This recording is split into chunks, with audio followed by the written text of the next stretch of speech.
एक बार फिर वेदांत ज्योतिष में आप सबका स्वागत है। आज मैं आपको बताऊंगी भारत की आज़ादी के दिन की कहानी, एक ज्योतिषी की जुबानी। भारत की आज़ादी 1945 में 15 अगस्त के दिन हमें मिली। 90 साल हमारे देश पर राज करने के बाद अंग्रेजों ने हमें आज़ादी देना तो स्वीकार किया, लेकिन हमारे देश के दो टुकड़े करके हिंदू और मुसलमान इन धर्मों के आधार पर भारत को दो भागों में बांटा गया। करोड़ों लोग एक शहर से दूसरे शहर चले गए और इस विस्थापन का दर्द हर भारतीय ने महसूस किया। भारत 15 अगस्त को एक हिंदू राष्ट्र बना, लेकिन बाद में 1974 में भारत के संविधान की प्रस्तावना में संशोधन करके धर्मनिरपेक्ष शब्द जोड़ दिया गया और भारत एक सेकुलर राष्ट्र कहलाया। सेकुलर या धर्मनिरपेक्ष राष्ट्र कहलाया। उस आजादी के साथ हमें मिला विभाजन का दर्द। लाखों लोग मारे गए। कितने लोगों ने अपने परिवारजनों को खो दिया। कितने लोगों ने न केवल मानसिक जख्म बल्कि शारीरिक जख्म भी पाले। कितने लोग अपंग हो गए। कितने बच्चों ने अपनी माओ को खो दिया। तो ऐसे खराब समय में हमें आजादी लेनी थी, तो क्या जब भारतीय अपने हर महत्वपूर्ण कार्य जैसे दुकान खरीदना, मकान खरीदना या किसी यात्रा पर निकलने से पहले ज्योतिषी की सलाह लेते हैं, तो क्या आजादी से पहले ज्योतिषी की सलाह नहीं लेनी थी? नहीं, हमारे ज्योतिषी की सलाह से ही हमारे देश को आजादी मिली। हमारे देश के प्रथम राष्ट्रपति डॉक्टर राजेंद्र प्रसाद जी ने दो दो ज्योतिषियों को कंसल्ट किया, पंडित हरदेव शर्मा त्रिवेदी जी और उज्जैन के प्रसिद्ध ज्योतिषी सूर्य नारायण व्यास जी, और उनसे पूछा कि हमें आजादी किस वक्त लेनी चाहिए, कौन सा मुहूर्त सही रहेगा।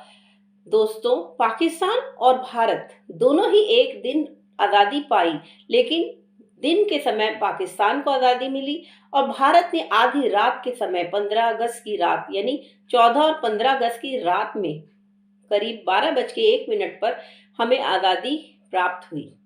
इसके पीछे बहुत ही महत्वपूर्ण 4 कारण थे। ज्योतिष में लग्न यानी जब जन्म होता है, चाहे किसी राष्ट्र का हो या किसी व्यक्ति का, तब यह बहुत जरूरी हो जाता है कि लग्न एक स्थिर लग्न हो।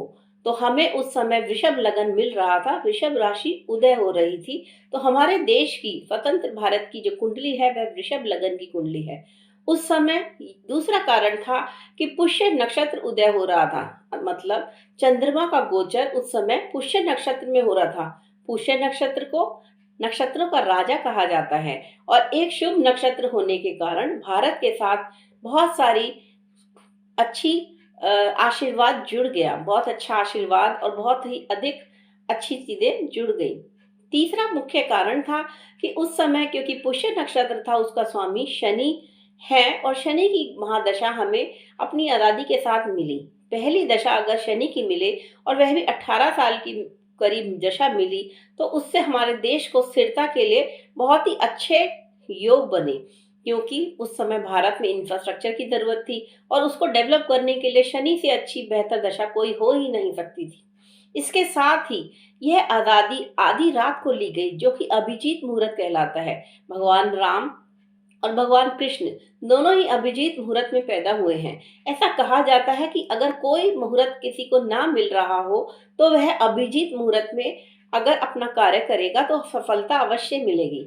अभिजीत मुहूर्त होता है जो सनसेट और सनराइज, इसका जो के बीच का जो समय है, उस समय का मध्य निकाला जाता है और सनराइज के साथ जोड़कर यानी सूर्योदय के साथ उस मध्य पॉइंट को जोड़कर जो समय बनेगा वह दोपहर का अभिजीत मुहूर्त कहलाएगा। और अगर उसे सनसेट या सूर्यास्त के समय के साथ जोड़ दिया जाएगा तो वह अर्धरात्रि का अभिजीत मुहूर्त कहलाता है। तो भारत को आजादी अर्धरात्रि को मिली और इस अभिजीत मुहूर्त के कारण ही भारत के साथ बहुत ही अच्छा मुहूर्त में आजादी लेने के कारण स्थिरता आई। हम देख चुके हैं कि पाकिस्तान के दो टुकड़े हो चुके हैं। ईस्ट पाकिस्तान बांग्लादेश बन गया, लेकिन भारत में भी बहुत सारी समस्याएं होते हुए भी आज भी भारत एक संपूर्ण राष्ट्र है और हमारे देश में प्रगति होती ही चली जा रही है। तो आइए मैं आपको दिखाती हूँ भारत की कुंडली, स्वतंत्र भारत की कुंडली। 15 अगस्त 1947 रात्रि 12:01 दिल्ली की कुंडली है। यह कुंडली वृषभ लगन की कुंडली है और इस कुंडली में आप देख ही रहे हैं कि मंगल दूसरे घर में बैठे हैं। बुध, चंद्रमा, सूर्य, शनि और शुक्र 5 ग्रह तीसरे स्थान पर विद्यमान हैं। छठे घर में बृहस्पति बैठे हैं और अपनी दृष्टि अमृत दृष्टि मंगल पर डाल रहे हैं। राहु लगन में है और केतु सप्तम भाव में। स्वतंत्र भारत के जन्म के साथ ही पहली दशा हमें मिली शनि की, उसके बाद दशा मिली बुध की, बुध के बाद केतु, केतु के बाद बुध के 17 साल, केतु के 7 साल, फिर शुक्र के 20 साल, सूर्य के 6 साल और चंद्रमा के 10 साल। दोस्तों, इस समय भारत की कुंडली में दशा चल रही है चंद्रमा में शुक्र की, जो कि 2 मार्च तक चलेगी और उसके बाद शुरू होगी दशा चंद्रमा में सूर्य की, जो बहुत ही अच्छी दशा है और भारत इस दशा में बहुत ही प्रगति करने वाला है।